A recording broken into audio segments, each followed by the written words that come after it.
Arranquemos con esta exploración, y les aviso desde ya, hoy no vamos a repasar una de esas típicas biografías aburridas de un libro de texto. Para nada. Vamos a sumergirnos en una historia que es verdaderamente fascinante, y seamos honestos, a veces bastante desgarradora. Hablamos de un pionero absoluto, alguien que decidió, contra todo pronóstico, trazar un mapa de los rincones más oscuros y desconocidos de la mente humana, y lo hizo enfrentándose a un nivel de adversidad, tanto personal como social, que muy pocos podrían soportar. A lo largo de este análisis, vamos a ver cómo sus propias luchas y una resiliencia que parece de otro planeta lo llevaron a descubrimientos que literalmente cambiaron para siempre nuestra forma de entender quiénes somos. Así que preparémonos para desentrañar la vida de un hombre que transformó el dolor y el rechazo en un triunfo intelectual gigantesco. Hablamos, por supuesto, de Sigmund Freud. A ver, pensemos en esta frase por un segundo, porque la verdad es que lo cambia todo.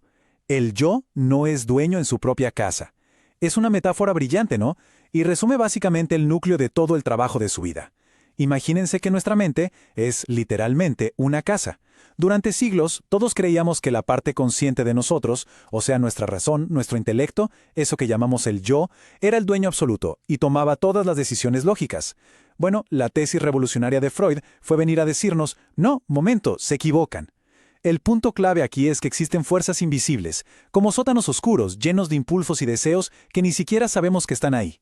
Y sorpresa, son esas fuerzas subterráneas las que realmente están al mando de gran parte de nuestro comportamiento diario. Ahora, para entender cómo alguien llega a una conclusión tan rompedora, tenemos que volver un poco a sus orígenes. Nació en 1856 en Freiberg, en una familia judía bastante modesta, y se mudaron a Viena cuando él tenía solo 4 años. Entró a estudiar medicina a los 17, pero pasó algo curioso. Mientras todos sus compañeros querían graduarse rapidísimo para empezar a ganar dinero en la clínica, a él no le importaba eso. Él quedó totalmente fascinado por la investigación teórica del sistema nervioso, tanto así que retrasó su propio doctorado hasta 1881. Y esto nos pinta de cuerpo entero cómo funcionaba su cabeza. Él mismo lo dijo con una frase tremenda: «No soy un hombre de ciencia, por temperamento soy un conquistador». O sea, él no quería solo dar pastillas y curar, él quería conquistar el territorio más vasto y desconocido de todos, la mente humana. Y esa mentalidad de ir siempre más allá, de conquistar, se nota en momentos clave de su vida. Por ejemplo, en 1885 hace un viaje a París que resulta ser un punto de inflexión. Ahí conoce a un neurólogo llamado Jean-Martin Charcot, que usaba la hipnosis para tratar la histeria. Charcot le demuestra algo increíble. La histeria no era gente fingiendo, ni un problema físico. Era una enfermedad mental real. Había un nivel mental oculto causando parálisis y síntomas físicos. Al año siguiente, en 1886, Freud se casa con Martha Bernays. Y un dato curioso, le escribió cientos de cartas de amor antes de casarse. Martha fue sin duda su pilar, la roca emocional que lo sostuvo en las peores tormentas. Tuvieron 6 hijos, entre ellos Ana, que terminaría siendo su gran heredera intelectual. Todo este apoyo en casa fue lo que le dio la base para llegar a 1895 y enfrentarse a un caso que haría historia, el famosísimo caso de Anna O. De este trabajo en conjunto surgió algo que, francamente, revolucionó todo. Trabajando codo a codo con Joseph Breuer, documentaron a esta paciente, Anna O. La mujer sufría de síntomas físicos severísimos, pero los médicos no le encontraban ninguna causa biológica. Y aquí viene la revelación. Descubrieron que cuando ella empezaba a hablar con lujo de detalles sobre traumas que tenía reprimidos, los síntomas físicos mágicamente desaparecían. Fue la misma paciente la que llamó a esto la cura por la palabra. Y si lo pensamos, es de una elegancia tremenda, la idea tan simple de que hablar de nuestro dolor puede sanarnos. Este momento fue, literalmente, el acta de nacimiento del psicoanálisis. Demostró que sacar el inconsciente a la luz, usando solo el diálogo, tenía un poder real para curar. Un cambio de juego absoluto para la medicina. Bien, si la palabra era la herramienta principal, los sueños se convirtieron en el mapa. En el año 1900 publica lo que muchos consideran su obra maestra, La interpretación de los sueños. Y aquí hace una separación súper interesante. Por un lado, nos habla del contenido manifiesto, que es básicamente lo que recordamos al despertar. Por ejemplo, soñar que llegamos tarde a un examen o que nos persigue un perro gigante. Pero debajo de ese disfraz está el contenido latente. Este es el verdadero deseo o la angustia profunda que nuestra mente intenta procesar, como un miedo terrible al fracaso en la vida real. Él llamaba a los sueños la vía regia, el camino VIP directo hacia nuestro inconsciente. Nos demostró que incluso cuando estamos profundamente dormidos, nuestro cerebro está trabajando horas extras para lidiar con lo que no queremos enfrentar despiertos. Pero claro, iluminar la oscuridad tiene un costo, y para Freud trajo una ola gigante de rechazo. En 1905 lanza los 3 ensayos sobre teoría sexual, y digamos que no fue muy bien recibido.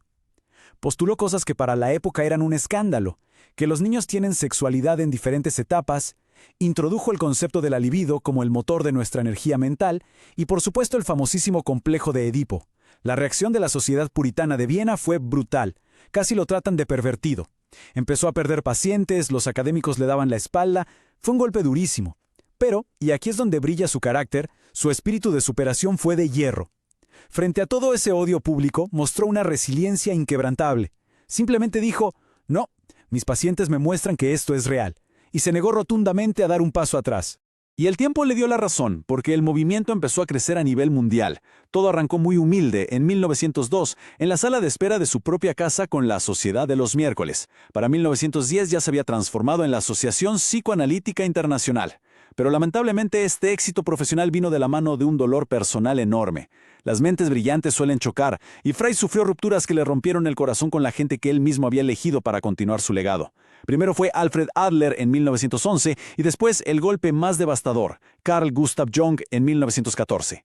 Estas peleas nos muestran la otra cara de la moneda, el costo humano, personal y la inmensa soledad que muchas veces sienten los genios que se atreven a romper todos los paradigmas. Pero su cabeza no paraba. A pesar de perder a sus amigos, en 1923 nos regaló un modelo actualizado de la mente, la segunda tópica. Y acá volvemos a la metáfora de la casa. Nos explicó quiénes son los inquilinos. Primero tenemos a Leyo. Imagínenlo como un niño caprichoso encerrado en el sótano que grita ¡Lo quiero ahora! Son nuestros impulsos más primitivos. Arriba, en el techo, está el super-yo, que es como un juez súper estricto. Es la moral, las reglas de la sociedad, la voz de nuestros padres diciendo ¡eso no se hace! Y atrapado justo en el medio, intentando sobrevivir, está el yo, o sea, nosotros. Intentando calmar al niño del sótano, complacer al juez del techo y encima lidiar con el mundo real. Es una forma brillante de entender por qué a veces nos cuesta tanto tomar decisiones simples como comernos o no esa porción de pastel. Es porque tenemos una guerra civil ahí adentro. Y justo aquí la historia da un giro sumamente doloroso. En ese mismo año, 1923, cuando estaba en la cima de su producción intelectual, le diagnostican cáncer de paladar. Ese número en pantalla, más de 30, no es un dato menor. Es la agónica cantidad de cirugías a las que tuvo que someterse a lo largo de los siguientes 16 años. Le colocaron una prótesis inmensa y dolorosa que él mismo llamaba el monstruo, que apenas le dejaba hablar o masticar. Pero su capacidad para sobreponerse al sufrimiento verdaderamente te deja sin palabras. Con un dolor casi intolerable todos los días, nunca bajó los brazos. Siguió viendo pacientes, debatiendo y escribiendo obras fundamentales. Es la prueba definitiva de cómo su pasión y su intelecto fueron muchísimo más fuertes que un cuerpo que se iba apagando. El último capítulo de su vida es una mezcla tremenda de tragedia personal y mundial. En 1938, los nazis anexan Austria. El peligro ya no era una teoría. La Gestapo llegó a detener e interrogar a su querida hija Ana. Ante esto, con 82 años, muy frágil y consumido por el cáncer, tuvo que dejar toda su vida atrás y exiliarse en Londres. Ahí, el 23 de septiembre de 1939, cuando la Segunda Guerra Mundial apenas llevaba unas semanas, él tomó su última gran decisión. Sabiendo que la medicina ya no podía calmar su dolor, le pidió a su médico personal que le administrara una dosis terminal de morfina. Eligió irse bajo sus propios términos, controlando su final hasta el último suspiro. Así que después de todo este recorrido, volvemos a donde empezamos. Vimos una vida marcada por el rechazo, el sufrimiento físico extremo y una brillantez que no conocía límites. Pero más allá de dejarnos una teoría psicológica, su mayor regalo fue obligarnos a mirarnos al espejo y enfrentar nuestras propias sombras. Él encendió la luz en el sótano de nuestra mente. Y sabiendo todo esto, conociendo las batallas diarias entre nuestros impulsos ocultos, nuestras ansiedades y nuestro sentido del deber, nos deja con la pregunta más provocadora de todas. ¿Somos realmente los dueños de nuestra propia casa? Es algo para quedarse pensando un buen rato, ¿no? Muchísimas gracias por sumarse a esta exploración hoy. Nos encontramos en la próxima.